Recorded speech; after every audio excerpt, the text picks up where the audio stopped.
Good morning, students. Very welcome to all of you.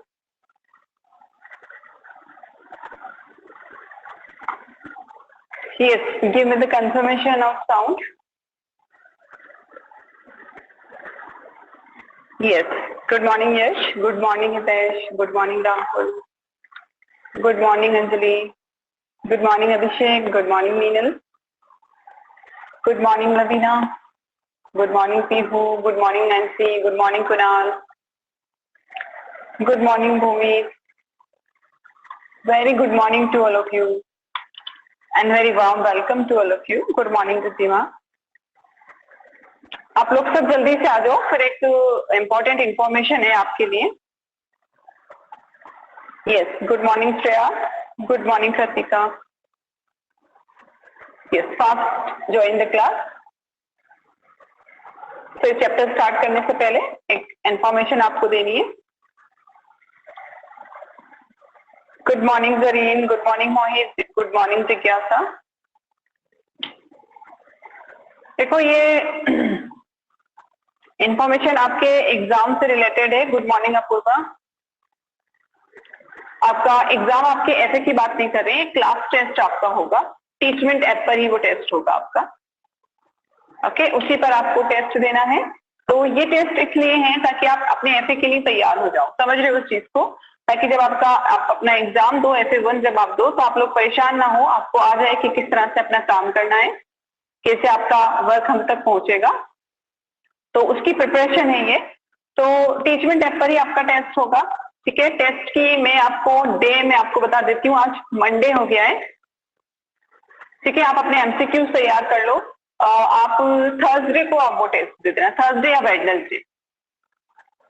एक बार मुझे बता दो, वेडनेसडे को हम ले लेते हैं, MCQs होंगे उसमें, और चैप्टर नंबर 1 का टेस्ट होगा आपका 10 नंबर का. ठीक है, MCQs ही होंगे, ज्यादा ड्यूरेशन नहीं देंगे. वही क्लास आवर्स जो आपकी क्लास का टाइमिंग है ना, जैसे हमारा 8 बजे क्लास स्टार्ट होती है, तो वही क्लास का टाइमिंग होगा. ओके, 25 to 30 मिनट्स का एग्जाम ले लेंगे हम. हितेश, ट्यूसडे कल ही देने को तैयार हो? नॉट ट्यूसडे, हम वेडनेसडे को लेंगे टेस्ट. ओके, सब रेडी है ना वेडनेसडे के लिए? तो वही क्लास का टाइमिंग होगा.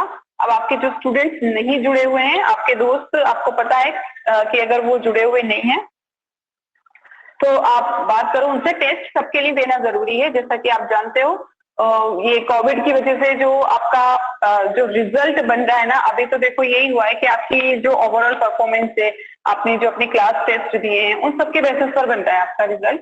तो मे भी कंडीशन ऐसी ना आ जाए कि हमें फिर से उसी चीज को रिपीट करना पड़े. तो हमारे पास प्रूफ होगा, हमने एग्जाम दिया हुआ है. ठीक है, हमारे पास हमारे इंटरनल असेसमेंट के मार्क्स होंगे. तो इन सब की हेल्प लेकर हम अपना रिजल्ट बना सकते हैं. ओके, तो तैयारी हमें उस हिसाब से करनी है. स्कूल रीओपन का अभी तो कोई भी गाइडलाइन नहीं आई है मोहित. ठीक है, स्कूल रीओपन होने का कोई गाइडलाइन नहीं आया. ठीक है, लाइव क्लासेस इसलिए चलाई जा रही है ताकि आपको स्कूल जैसी फीलिंग हो. ठीक है, वही टाइम टेबल आपको दिया गया है. ठीक है ना, तो ताकि आप फील कर सको कि आप स्कूल में ही पढ़ रहे हो. ओके, पढ़ाई को हमें किसी भी हाल में पीछे नहीं छोड़ना है. पढ़ाई को लेकर चलना है, फिर चाहे थर्ड लहर आए या जैसे भी कहा जा रहा है कि कोविड कंडीशंस वर्स हो सकती है, जैसा भी हो. Okay, God knows everything. तो हमें अपनी तरफ से तैयारी रखनी है. तो क्लियर हो गया ना ये सबका. वेडनेसडे को आपका टेस्ट होगा, 10 मार्क्स का होगा, और MCQs उसमें होंगे. और इसके अलावा मैं जो आपका क्वेरी ग्रुप बना हुआ है ना, उसमें भी मैं अपडेट कर दूंगी कि टेस्ट होगा वेडनेसडे को. वही आपकी जो क्लास की टाइमिंग है 8 बजे की, 8 बजे टेस्ट स्टार्ट हो जाएगा. और ये हितेश, क्या कह रहे हो हितेश? ठीक है, 8 बजे आपका पेपर स्टार्ट हो जाएगा. कैसे करना है, कैसे सबमिट करना है, वो सब आप सीख जाओगे इसमें, ताकि आपको ऐसे में परेशान ना होना पड़े. MCQs करना है, चैप्टर नंबर 1 है, पढ़कर आए हो ना, बेसिक कंसेप्ट वाला चैप्टर, वही करना है हमें.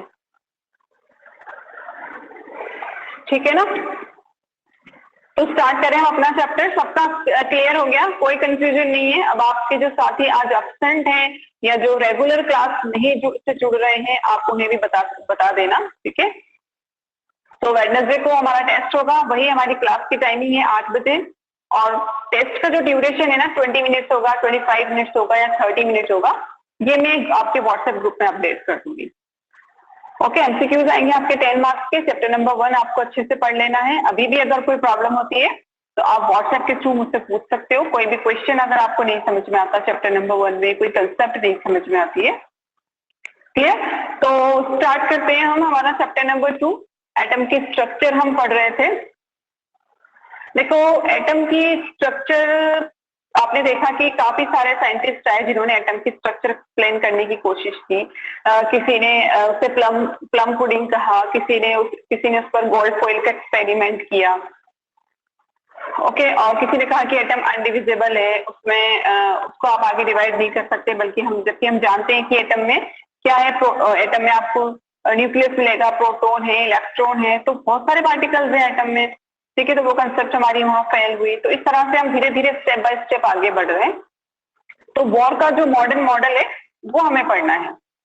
बोर ने बहुत अच्छे से एक्सप्लेनेशन दिया एटम की स्ट्रक्चर का। जैसे कि आप एटम के बारे में जानते हो कि एटम जो है इस तरह से स्फेरिकल होता है, ऐसे बीच में उसमें न्यूक्लियस होता है जहां उसका सारा मास जो है वो डेंस रहता है, और इस तरह से ये कुछ ऑर्बिट्स होते हैं जिनमें इलेक्ट्रॉन मूव करता रहता है। तो उन ऑर्बिट में और कौन कौन से सब ऑर्बिट होगा, आपका शेल्स होंगे। शेल आप इन्हें कहते हो, आप 9th 10th में पढ़ के आते हो कि ये शेल्स हैं। उन शेल में सब शेल होते हैं। ठीक है, तो वो सारी कंसेप्ट जो है वो हमारी बोर का मॉडल बहुत अच्छे से एक्सप्लेनेशन देगा उसकी। तो उसी बोर के मॉडल को समझना है, बट उसको समझने से पहले कुछ ऐसे एक्सपेरिमेंट हुए। ठीक है ना, कुछ आप कह सकते हो कि कुछ एक्सपेरिमेंट किए गए साइंटिस्ट के थ्रू। तो उन एक्सपेरिमेंट्स को अगर हम समझ लें तो बोर मॉडल को हमारे लिए समझना बहुत अच्छा होता है। वही एक्सपेरिमेंट है जिन्होंने अराइज किया, जिनकी वजह से बोर का मॉडल जो है ना वो अराइज हुआ। क्लियर हो रहा है ये सब?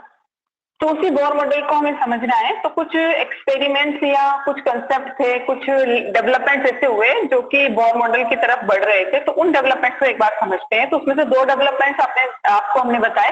जैसे पहला था आपका फर्स्ट था, जैसे हमारा टॉपिक था development leading to the Bohr model. हमने हेडिंग अपना नोट डाउन कर लिया था, स्टार्ट भी कर दिया था हमने। तो उसमें पहला डेवलपमेंट था dual nature of EMR, electromagnetic radiation क्या होती हैं, बहुत अच्छे से डिस्कस किया था हमने अपनी लास्ट क्लास में। तो उन इलेक्ट्रोमैग्नेटिक रेडिएशंस पर साइंटिस्ट काम कर रहे थे। ठीक है, तो उन्होंने देखा कि जो EMR है उनका ड्यूअल नेचर होता है। तो उस ड्यूअल नेचर ने काफी हेल्प की बोर के मॉडल को जनरेट होने में, अराइज करने में। फिर उसके बाद सेकंड एटॉमिक स्पेक्ट्रा आया।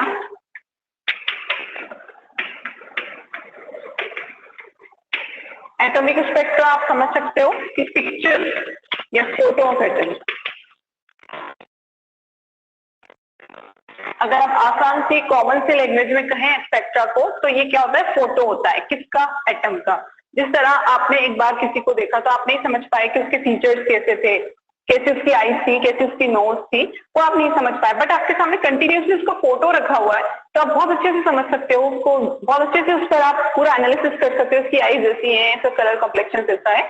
तो वही चीज थी कि जब साइंटिस्ट ने धीरे धीरे डेवलपमेंट किया तो कुछ एक्सपेरिमेंट ऐसे हुए जिनसे स्पेक्ट्रा हमें मिलने लगा, एटम का स्पेक्ट्रा हमें मिलने लगा, एटम का फोटो हमें मिलने लगा। तो ऑब्वियसली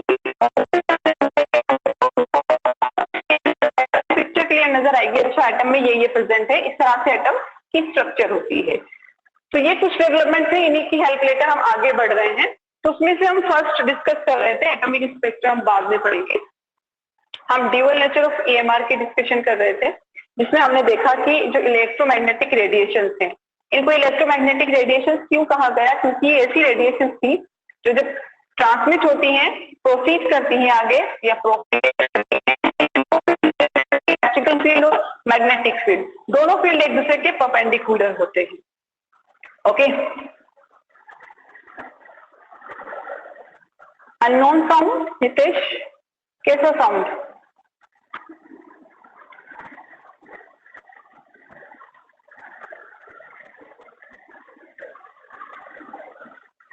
मैं नहीं बोल रही तब भी आ रहा है, कैसा हूं?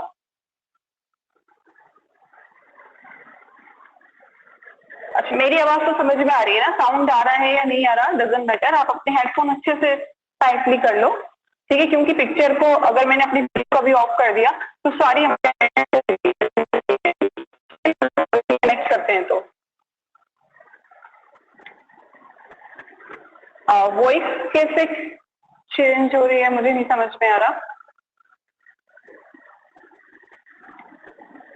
यस, देखो आप है ना सिर्फ आवाज पे कंसंट्रेट करो मेरी, दूसरी बाहर से आ रही है, डजंट मैटर, क्योंकि रिकनेक्ट करने में फिर वही होगा, हमारी कनेक्टिविटी और छूट जाएगी और हम your voice is not Audible when it comes. तो मैंने आपसे पहले ही पूछा था ना कि आप लोग मुझे साउंड का कंफर्मेशन दे दो, किसी ने कुछ बोला ही नहीं। ठीक है, तो मैं बोर्ड पर एक्सप्लेनेशन दे रही हूँ, आप चलो ओके। अभी बताओ, अभी मैं बोल रही हूँ तो क्लियर समझ में आ रहा है? बोर्ड के पास जाने पर हो सकता है, बोर्ड के पास जाने पर हो रहा होगा ना बफरिंग। अभी तो क्लियर है ना? हाँ, वॉइस चेंज होता है क्योंकि जैसे ही ब्लूटूथ की जो रेंज है ना वो फोन से दूर जाती है तो थोड़ा सा वॉइस में प्रॉब्लम आता है जब बोर्ड के पास जाते हैं। अभी इसीलिए मैं मोस्ट ऑफ कंटेंट आपको स्क्रीन के सामने एक्सप्लेन करती हूँ ताकि आप अच्छे से समझ सको। अभी बताओ, कोई प्रॉब्लम तो नहीं है? Fast, yes student, fast notify मी अगर कोई प्रॉब्लम है साउंड। ठीक है, okay okay okay, very good. तो अभी मैं बोर्ड आपको स्क्रीन के सामने एक्सप्लेनेशन दे रही हूँ, कोई प्रॉब्लम नहीं है। जैसे ही स्क्रीन से दूर जाएंगे तो ऑब्वियसली प्रॉब्लम आती है। ठीक है, हम बात कर रहे हैं ईएमआर की, इलेक्ट्रोमैग्नेटिक रेडिएशन की। इलेक्ट्रोमैग्नेटिक रेडिएशन जैसे कि हम एग्जांपल लें, सनलाइट जो आपके पास आ रही है वो ईएमआर का ही एग्जांपल है। आप घर में माइक्रोवेव यूज करते हो, वो भी ईएमआर का एग्जांपल है। एक्सरे आप जानते हो, आप जैसे हमारी हड्डी में कोई क्रैक हो जाता है, आप गए डॉक्टर के पास, डॉक्टर आपको एक्सरे सजेस्ट करता है, तो वो एक्सरेज भी क्या होती है? इलेक्ट्रोमैग्नेटिक रेडिएशन होती है। अब उन पर जब काम किया गया, साइंटिस्ट ने देखा कि उनका नेचर ड्यूअल होता है। एक तो वो वेव की तरह काम करती है, जैसे कि आपने देखा होगा वेव इस तरह से चलती है, अप एंड डाउन प्रोपेगेट होती है, कभी कुछ क्रेस्ट ऊपर आते हैं, कभी कुछ स्ट्रोक के नीचे आते हैं, तो वो प्रोपेगेट होकर आगे बढ़ती है, ताकि हम कह सकते हैं कि उनका जो वेलोसिटी है ना वो चेंज होता रहता है। इसका मतलब है वो वेव की तरह प्रोसीड कर रही है। और एक आपने देखा होगा कि एएमआर के लिए कहा गया कि उनका पार्टिकल नेचर होता है। पार्टिकल, एक पार्टिकल है छोटा सा, कैसे जाएगा? या तो ऊपर नीचे, बिल्कुल सीधी स्ट्रेट लाइन में चलेगा, कहीं भी जाए स्ट्रेट लाइन में चलेगा, ऐसे प्रोपेगेट होकर नहीं चल रहा है। तो वेव का नेचर प्रोपेगेट होकर चलने का है, जबकि ये स्ट्रेट लाइन में चलता है। समझ में आया ना? तो ये दो नेचर देखने को मिले ईएमआर के। अब हम ईएमआर की कुछ कैरेक्टरिस्टिक्स देख लेते हैं जिनके थ्रू हम बहुत अच्छे से आगे अपना टॉपिक समझ सकेंगे। तो हेडिंग हम डालेंगे यहाँ पर,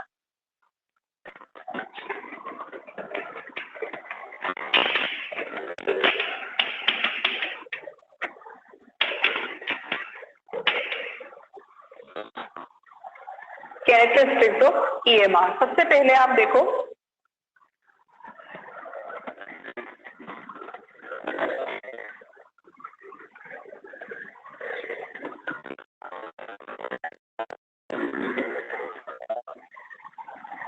ये आपने ईएमआर ड्रॉ किया, यहाँ पर वेव नेचर शो हो रहा है यहाँ पर ईएमआर का। यस, वेवलेंथ फ्रीक्वेंसी है। ठीक है, तो यहाँ पर जो आपको अप दिखाई दे रहे हैं ना, जो अप्स हैं कुछ डाउन हैं, हमने यहाँ पर 2 अप और 2 डाउन शो किए। तो जो अप हैं इसके वो क्रेस्ट कहलाते हैं,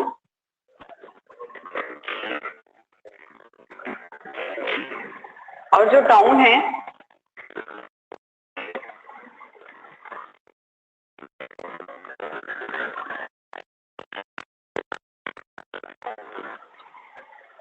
वो ट्रो कहलाते हैं। अब तो इसके क्या हो गए? क्रेस्ट हो गए, और डाउन इसके ट्रो कहलाएंगे। तो अब यहीं से हम इन्हीं अप्स और डाउन से हम समझेंगे हमारी एक्चुअल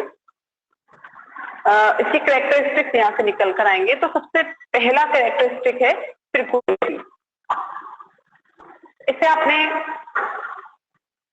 नोट डाउन कर लिया ना, तो क्रेस्ट और ट्रो क्या है? तो हम स्टार्ट करते हैं।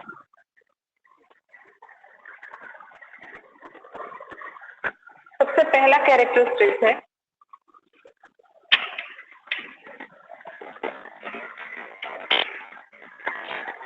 Frequency. Who know about frequency? क्या होता है frequency student? Just tell me what you know about frequency. Yes, fast tell me.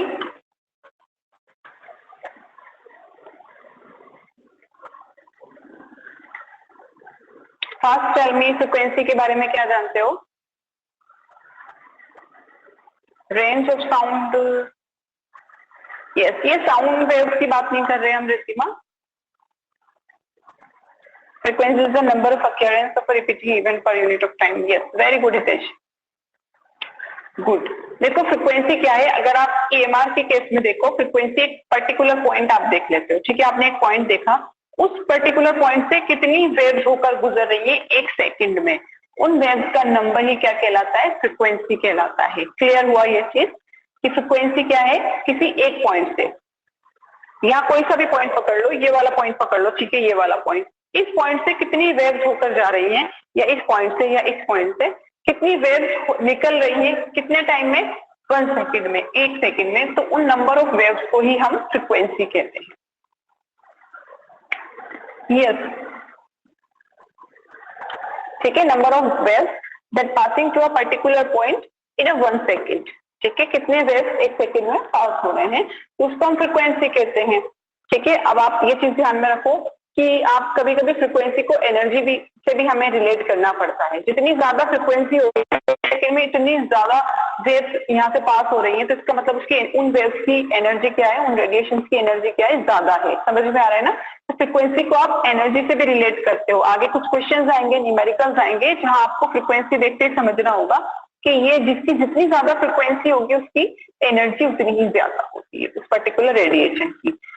Okay, जैसे कि मैंने आपको बताया, रेडियो वेव्स है और इंफ्रारेड रेज, माइक्रोवेव्स है, अल्ट्रावायलेट रेडिएशन है, ये सब इलेक्ट्रोमैग्नेटिक रेडिएशन का एग्जांपल है. इनमें से कुछ रेडिएशन का आप फ्रीक्वेंसी की बात करो तो किन्हीं की हायर होती है, यानी किन्हीं की एनर्जी हायर है, किन्हीं की फ्रीक्वेंसी कम होती है, यानी किन्हीं की फ्रीक्वेंसी लोअर है. क्लियर हुआ?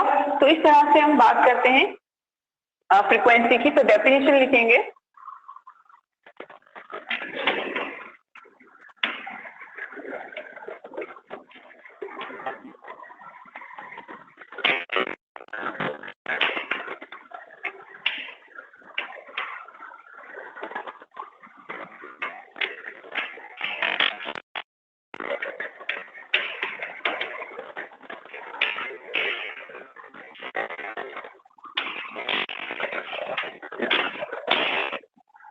क्या है फ्रीक्वेंसी की डेफिनेशन? फ्रीक्वेंसी क्या है?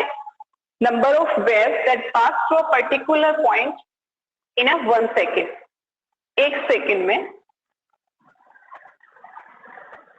Yes Sumaiya, characteristics of EMR में पहले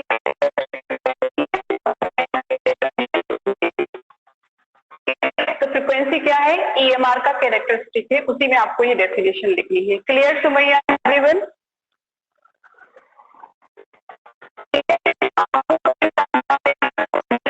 वाला पॉइंट है, ये एक वेव गुजर गई, फिर दूसरी वेव आ रही है, तो इस तरह से वेव पास होती रहती है. तीसरी वेव आ गई, तो एक सेकंड में आपको वॉच करना होता है कि यहाँ से कितनी वेव पास हुई है, तो उसके अकॉर्डिंग आप पर्टिकुलर फ्रीक्वेंसी को डिफाइन करते हो.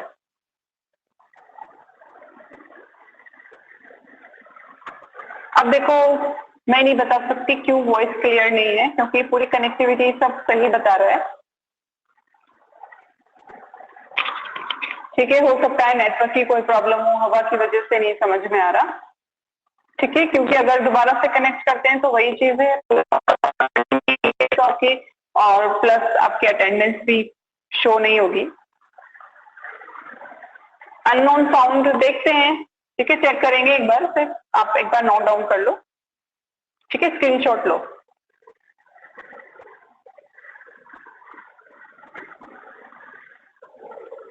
अब बात करते हैं यूनिट की. तो फ्रीक्वेंसी की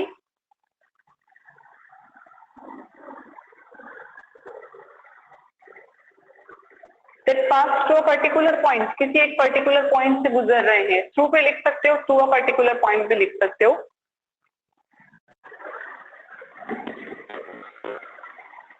यूनिट की बात करते हैं.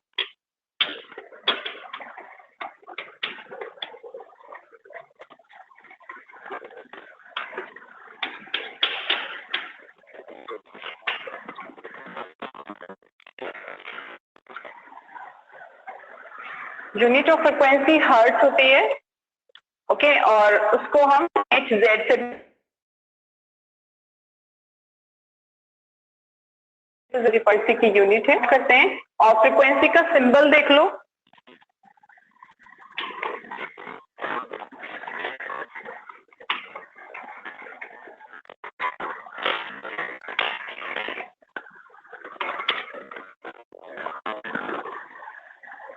म्यू होता है इसका सिंबल, विजिबल है सभी को?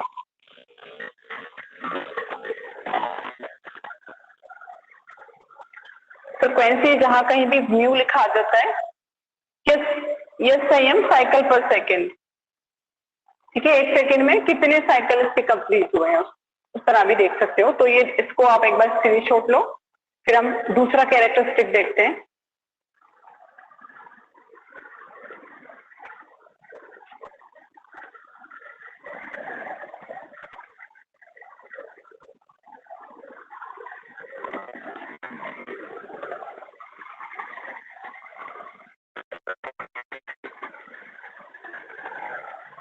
सेकेंड कैरेक्टरिस्टिक की हम बात करेंगे जिसे हम वेवलेंथ कहते हैं।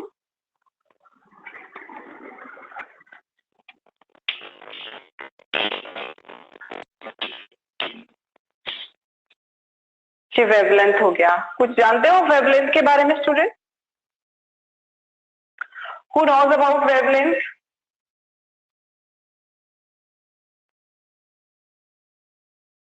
Okay, very good Arohi. Okay, distance between two particular trough और distance between two particular crest, जैसे कि आपने देखा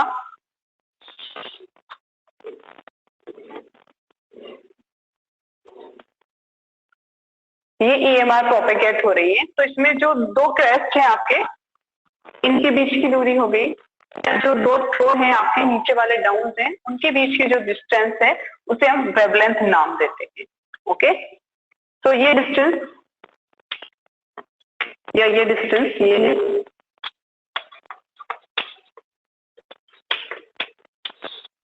यही कहलाती है वेवलेंथ। अब वेवलेंथ की डेफिनेशन लिखना है, एक बार नोट डाउन कर लेते हैं। ठीक है, बहुत सही लिख रहे हो आप लोग, वेरी गुड।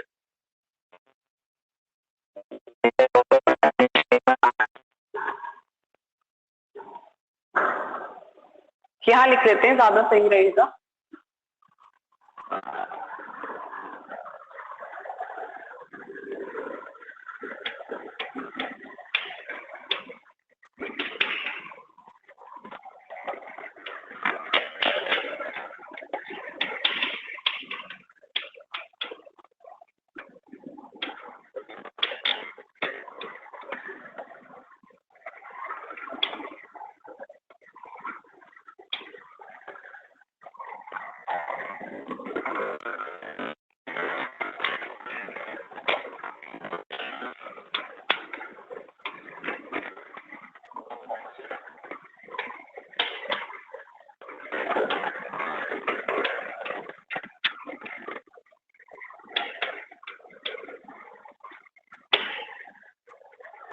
विजिबल है सभी को? वेवलेंथ क्या है? Wavelength is the distance to particular crest to particular continuous crest. Continuous लिखना, ऐसा नहीं कि आप इसके और इस क्रेस्ट और इस क्रेस्ट के बीच की डिस्टेंस को भी आप कहो, ये वेवलेंथ नहीं होगा। वेवलेंथ क्या होगा आपका? दो कंटिन्यूस, ठीक है, फर्स्ट टू सेकंड, सेकंड या थर्ड, थर्ड या फोर्थ, तो दो कंटिन्यूस क्रेस्ट या दो कंटिन्यूस स्ट्रोक के बीच का जो डिस्टेंस है उसे वेवलेंथ कहते हैं। इस तरह से हम देखते हैं वेवलेंथ को। डेफिनेशन इसकी लिखो, सिंबल देखो,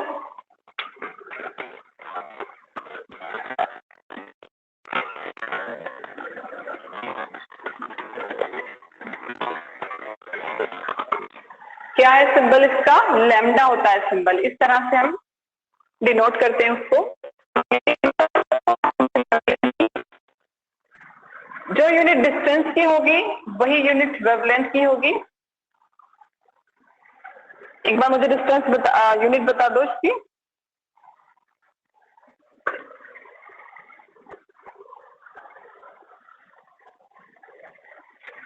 इसका स्क्रीनशॉट लिया आपने?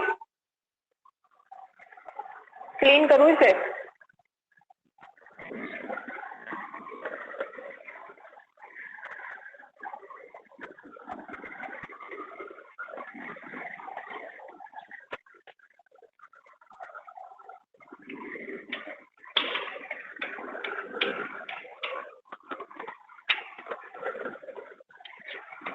यूनिट ऑफ लैम्डा होगा मीटर और centimetre.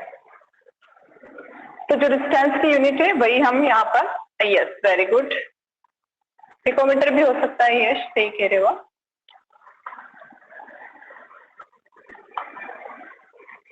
Yes good, note it down. अब बात कर लेते हैं थर्ड और last characteristic, wave number.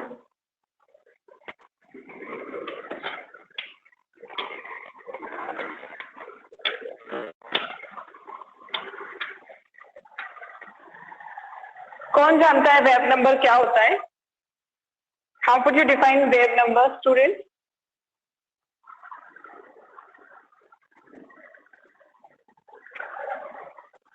Yes, wave number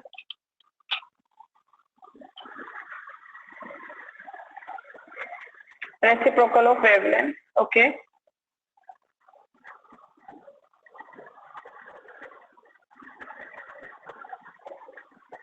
देखो वेवलेंथ हो गया आपका, अब वेव नंबर्स की बात हो रही है, तो वेव नंबर जो आपने वेवलेंथ निकाला है ना उसका रेसिप्रोकल कर दो। वेव नंबर हमें अलग से नहीं निकालना पड़ता, जो हमने वेवलेंथ निकाला हुआ था, number of wavelength in 1 centimetre length, ये भी सही है खुशी, राइट।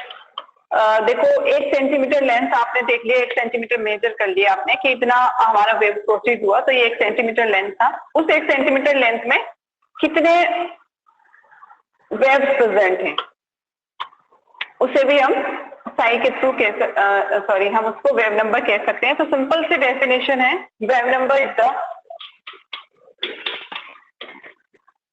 रेसिप्रोकल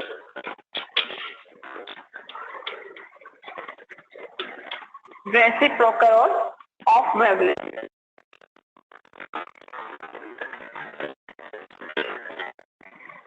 विजिबल है वहां तक सबको?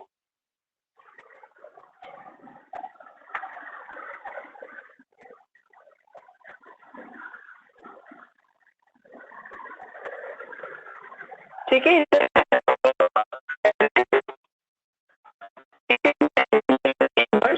या मीटर इनवर्स से,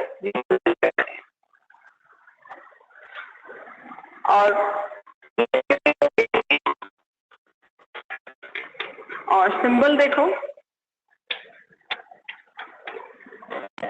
ऐसे न्यू लिखकर उसके ऊपर बार लगा दिया जाता है, जैसे कि न्यू आपकी फ्रीक्वेंसी का रिप्रेजेंटेशन है और न्यू बार आपकी वेव नंबर का रिप्रेजेंटेशन है। ठीक है, एक पर्टिकुलर लेंथ आपने ले ली तो उसमें कितनी वेव जो है वो आपकी वहां से प्रोसीड हुई है उनका नंबर है लंबाई में। जैसे कि आप फ्रिक्वेंसी में तो आप क्या देखते थे, एक पर्टिकुलर पॉइंट से गुजरने वाले नंबर ऑफ वेव्स देखते थे, यहाँ पर एक पर्टिकुलर यूनिट डिस्टेंस में आप नंबर ऑफ वेव्स देखते हो। यस वेरी गुड, न्यू बार से इसको डिनोट किया जाता है। क्लियर? इसे आप एक बार आप सभी इसको नोट डाउन करो, फिर आगे चलते हैं।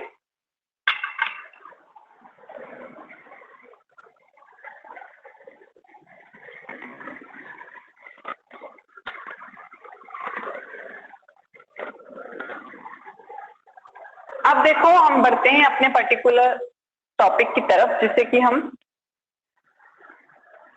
Velocity and amplitude. देखो वेलोसिटी तो आप समझते हो ना सभी के, इसका पर्टिकुलर वेलोसिटी यानी इसकी स्पीड से रिलेटेड है।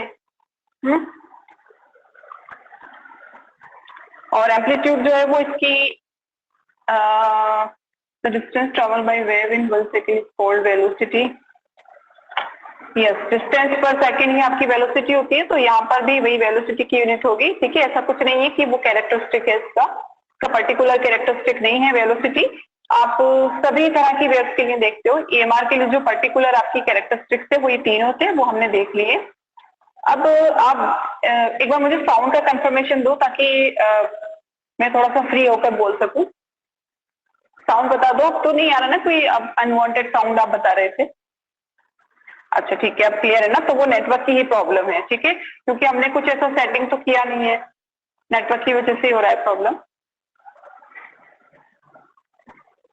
ओके ठीक है, तो अब हम बात कर लेते हैं ड्यूअल नेचर ऑफ EMR की। हमने कैरेक्टरिस्टिक तो समझ लिए, ठीक है, वो इसीलिए समझे क्योंकि जब आप ड्यूअल नेचर पढ़ोगे तो वहां कुछ पर्टिकुलर फॉर्मूला आपको देखने को मिलेंगे और उन्हीं फॉर्मूला में आपको ये रिप्रेजेंटेशन देखने को मिलेंगी। तो बात करते हैं हम ड्यूअल नेचर ऑफ EMR की। हम पढ़ते हैं अपने टॉपिक की तरफ।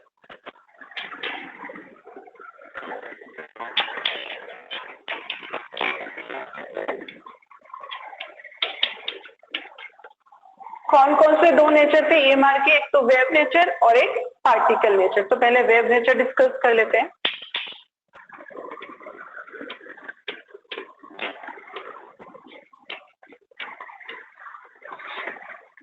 वेव नेचर देखो, वेव नेचर कहां से पता चला इलेक्ट्रोमैग्नेटिक रेडिएशन का?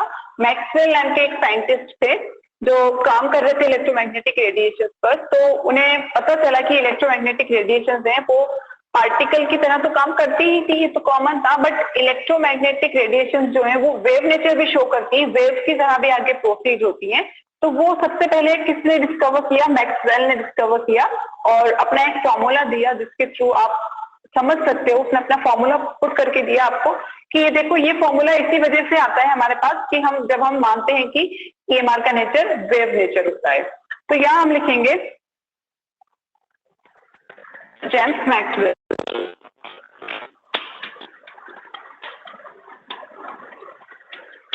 in 1870. James Maxwell was the first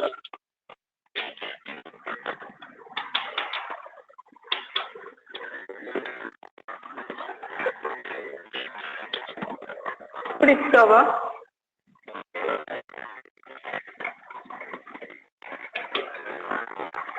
wave nature of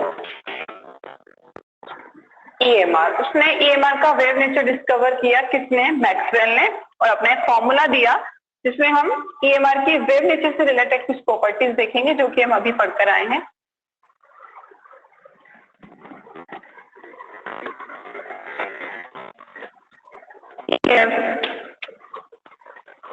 formula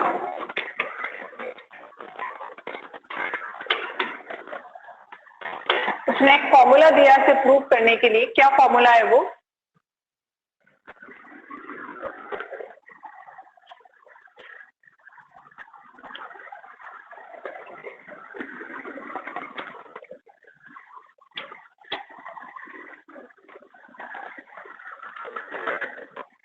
C is equals to the nu lambda. यानी कि जब भी आपको C यहाँ समझते हो ना, वेलोसिटी ऑफ लाइट है, C लिखो,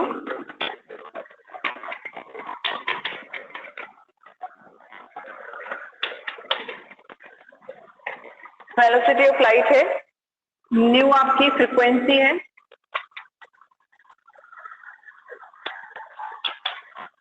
और लैम्डा आपका क्या है यहाँ पर? वेवलेंथ है।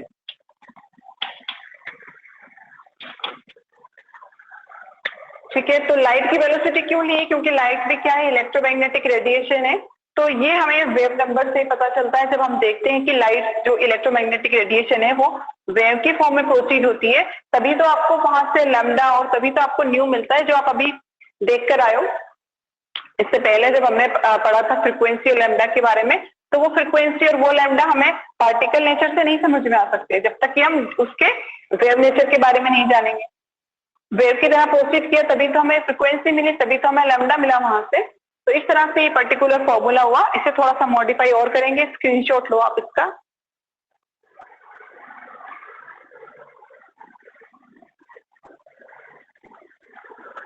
Okay, have you taken screenshot?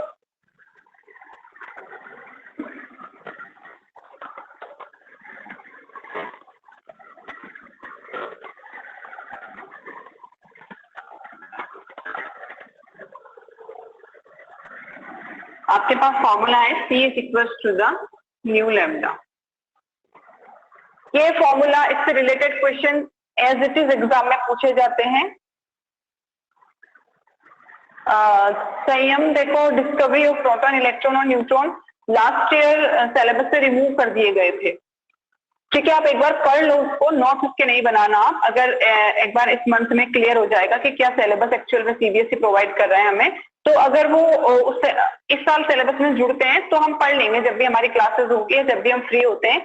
अगर हमारी ऑफलाइन क्लासेस हुई, स्कूल में क्लासेस हुई, तो तब इन बचे हुए टॉपिक्स को पढ़ लेंगे। क्लियर ना? अभी इनके नोट्स नहीं बनाना। ओके, तो यहाँ से हमें पता चलता है न्यू और लैम्डा और सी के बीच में रिलेशन। तो अगर आपको न्यू फाइंड आउट करना है, लैम्डा फाइंड आउट करना है, तो आप कर सकते हो सी अपॉन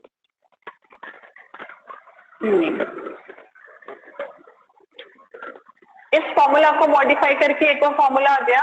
या फिर यहाँ से अगर आपको न्यू का वैल्यू फाइंड आउट करना है, तो आप इस तरह कर सकते हो सी अपॉन लैम्डा। ये दूसरा फॉर्मूला आ गया हमारे पास। ठीक है, तो तीन फॉर्मूला है। जो मैक्सवेल की एक इक्वेशन थी, उसी इक्वेशन को मॉडिफाई करके हमने अगर लैम्डा फाइंड आउट करना है या न्यू फाइंड आउट करना है तो हम इस तरह से कर सकते हैं। एग्जाम में आपको इसी पर बेस्ट न्यूमेरिकल देखने को मिलते हैं। इस पर्टिकुलर टॉपिक में से आपको सी का वैल्यू सबके लिए अंडरस्टूड है, सब जानते हैं सी क्या होता है, वेलोसिटी ऑफ लाइट है। मोस्ट ऑफ स्टूडेंट जानते होंगे। एक बार मुझे कमेंट में लिखकर बताओ, फास्ट क्या होती है, स्पीड ऑफ लाइट। सी का वैल्यू क्या लिखूं मैं यहाँ पर, फास्ट। यस, जल्दी से बताओ। यस सीयू, गुड। 3 into 10⁸ मीटर पर सेकेंड। ठीक है, एक सेकेंड में इतने मीटर चलता है आपका लाइट, वो लाइट की वेलोसिटी है। तो इस तरह से हम सी का वैल्यू हमारे लिए अंडरस्टूड है, बार बार हमें क्वेश्चन में नहीं देगा, एक बार हमें पता चल गया हम उसको पुट कर सकते हैं। ठीक है, आपको लैम्डा का वैल्यू दे देगा, न्यू पूछ लेगा, आपको न्यू का वैल्यू दे देगा, आपसे लैम्डा पूछ लेगा। तो इस तरह से हमारे एक न्यूमेरिकल हमारे यहाँ से तैयार होता है। अब पार्टिकल नेचर की तरफ बढ़ते हैं। स्क्रीनशॉट लिया सभी ने? देखो, क्लास का टाइम हमारा हो चुका है। ठीक है, पार्टिकल नेचर हम अपनी कल की क्लास में डिस्कस करेंगे। और आप सभी को पता है वेडनेसडे को आपका क्लास टेस्ट है, तो उसके लिए फिर आप जब आप क्लास टेस्ट अच्छे से दे लोगे, 30 मिनट पर ही होगा, ध्यान में रखना। व्हाट्सएप पर कोई क्वेश्चन पेपर नहीं मिलेगा। आपका क्लास का टाइम होते ही 8 बजते ही परसों वेडनेसडे को आपको क्वेश्चन पेपर मिल जाएगा, और उसके थ्रू जैसे करना है आपको वो मैं और बता दूंगी। ठीक है, वैसे आप सब देखना प्रैक्टिस करके कि हम किस तरह से कर सकते हैं। एमसीक्यूज होंगे आपके। ठीक है, एमसीक्यूज आएंगे, 10 नंबर का होगा आपका क्लास टेस्ट। और टाइमिंग जो है, इसका ड्यूरेशन जो है उसका 8 बजे से स्टार्ट हो जाएगा। 30 मिनट है, 25 मिनट है, 30 मिनट है, कितना है वो मैं आपको उस टाइम बता दूंगी। Okay, so be prepare. Okay students, thanks for watching.